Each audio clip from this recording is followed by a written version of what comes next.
अस्सलामुअलैकुम my YouTube family, आप सब कैसे हैं? उम्मीद करती हूँ खैरियत से होंगे। तो गाइस, मैंने ये कपड़े थे जो नीचे के थे वो मशीन लगाई हुई थी, तो वो कपड़े जो से वो मैं नीचे दे के आऊँगी। तकरीबन सूख चुके थे। आजकल तो धूप निकल नहीं रही, और अगर धूप निकलती भी है तो अब हमारी छत पे यहाँ धूप नहीं आती। तो मैं ये सारे कपड़े अब नीचे लेके जा रही हूँ कि मज़ीद इसके ऊपर रात को ओस पड़ जाती है तो ये फिर गीले हो जाएंगे, क्योंकि 2 दिन से ये कपड़े ऊपर थे। तो मैंने सोचा मैं नीचे जा रही हूँ तो मैं कपड़े ये नीचे ही ले जाती हूँ।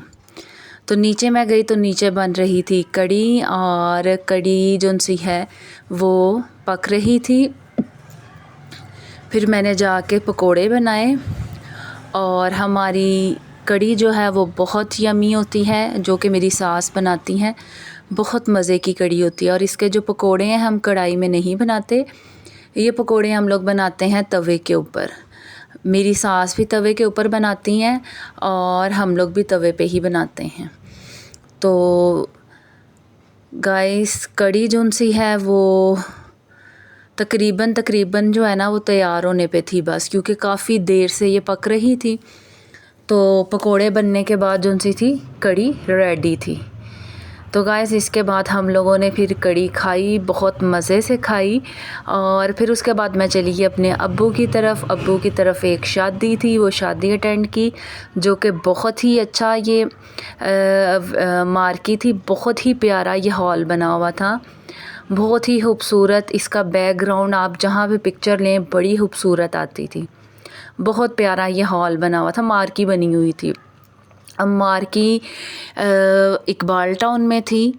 तो फिर उसके बाद मैं घर वापस आ गई अगले दिन, और घर आके फिर मैंने थोड़ी सी डस्टिंग की। अभी भी थोड़ी सी डस्टिंग रहती है।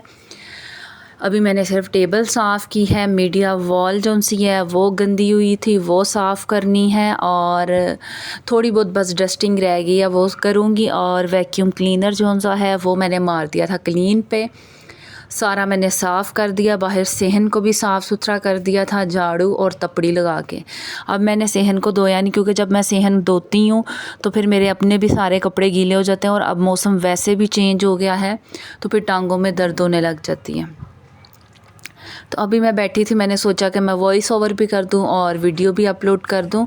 तो अब तो 6 बज गए हैं। वैसे मुझे मेरी सिस्टर ने कहा था कि 6 बजे नहीं, तकरीबन दोपहर को 3 बजे 3 बजे जो है ना वो वीडियो अपलोड आप कर दिया करो। तो अभी मैं बैठी थी, मैंने सोचा मैं चाय पी लूँ, और मेरी वजह से मोहम्मद हुसैन भी चाय बहुत ज़्यादा पीने लग गए। तो वो तो अब ट्यूशन गए हुए थे, मैंने सोचा उनके आने से पहले मैं अपनी चाय पी लूँ, ताकि वो मुझे पीता हुआ देख के उसका दिल ना करे कि अब मैंने भी चाय पीनी है। बच्चों के लिए चाय मेरे ख्याल से इतनी अच्छी नहीं है, दूध ही पीना चाहिए बच्चों को, लेकिन पता नहीं क्यों वो दूध नहीं पीता, बस कहता है कि मुझे ना आप चाय दे दो। तो खैर, अभी मैं बैठ के खाना खाया था, खाना खा के अब मैं चाय पी रही हूँ। चाय पी के तो इसके बाद मेरी सिस्टर का फ़ोन आ गया, बड़ी वाली सिस्टर का। वो अब्बू की तरफ गई हुई थी, तो वो कह रही थी कि तुम वापस क्यों आ गई? मैं भी अब्बू की तरफ आ रही थी। तो मुझे नहीं पता था बड़ी वाली सिस्टर भी आ रही हैं। तो छोटी बहन जो सी या दरमियान वाली जो बहन है, उसके बेटे की बर्थडे है। मैं सारों से छोटी बहन हूँ, तो उसके बेटे की बर्थडे थी। तो वो भी मुझे कह रहा था कि हाला आप ना आ जाओ, मेरी बर्थडे है। तो खैर वो मुझे वापस मैं आ गई, क्योंकि बच्चे पढ़ने के लिए आते हैं मेरे पास, तो बच्चों को पढ़ाना था। माँ खुद से छुट्टियाँ करवा लें तो कोई मसला नहीं, अगर टीचर कोई छुट्टी दे दे तो माँ बाप को थोड़ा सा मसला हो जाता है कि ट्यूशन वाली जो है वो बहुत छुट्टियाँ देती है। इस वजह से मैं बच्चों को अगर कोई छुट्टी दे दूँ तो उसके बदले में मैं उनको संडे को पढ़ाती हूँ। तो खैर मैं घर आई, घर आके बच्चों को लेके मैं गई स्कूल। उनका स्कूल का कोई काम था, स्कूल वालों ने कहा था जो आपने अगर आपको उस काम की समझ नहीं आ रही तो आप आके स्कूल में पता कर लें। फिर इनको स्कूल छोड़ा, स्कूल से इन्होंने अपना सारा पेंडिंग काम किया छुट्टियों का, वो करके फिर मैं इनको लेने के लिए 1:30 बजे स्कूल गई। तो गाइस, यहाँ पढ़ रही हूँ मैं दरूद पाक, और दरूद पाक को मत भूला करें। रोज़ाना जो है चाहे वो 100 बार पढ़ें, 200 बार पढ़ें, लाजमी पढ़ा करें।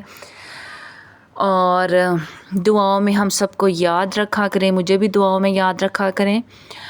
अल्लाह ताला सब के लिए आसानियाँ करे, अल्लाह ताला सब के बच्चों को नेक और लायक बनाए, और अल्लाह ताला मेरे बच्चों को भी नेक और लायक बनाए, और किसी भी माँ बाप को अपनी औलाद का दुख ना अल्लाह ताला दिखाए, और ना ही औलाद को माँ बाप का दुख दिखाए। आमीन सुम्मा आमीन। अल्लाह ताला माँ बाप भी सलामत रखे और बच्चे भी सलामत रखे। अभी मैंने जाना है अपनी एक कज़न को मिलने के लिए, वो उम्रा करके आई अपने मियाँ के साथ, तो उनसे मिलने के लिए जाएंगे, तो फिर मैं वीडियो ज़रूर बनाऊंगी। बहुत ही मेरी प्यारी कज़न है। अल्लाह ताला उनके लिए आसानियाँ करे, अल्लाह ताला उनको साहिब औलाद करें। आमीन सुम्मा आमीन। अल्लाह पाक सबको जो बे औलाद हैं अल्लाह ताला सबको साहिब औलाद करे। आमीन सुम्मा आमीन। और जिनकी औलादें हैं अल्लाह ताला उनको नेक और लायक बनाए। आमीन सुम्मा आमीन। और अल्लाह ताला खुले रिस्क दे सबको। आमीन सुम्मा आमीन। ओके जी, अल्लाह हाफ़िज़।